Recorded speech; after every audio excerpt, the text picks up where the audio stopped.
Hi! In front of me is Samsung Galaxy F34 and today I would like to show you how you can turn on or off fast charging.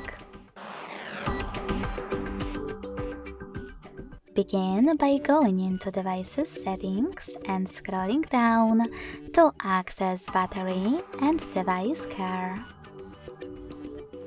Sorry, misclick. Then choose Battery section and scroll all the way down right away. Following that, tap on More Battery Settings. And last but not least, click on this switcher next to Fast Charging to turn it off or on. Thanks so much for watching. If you enjoyed this video, don't forget to leave a like, comment and subscribe. Bye!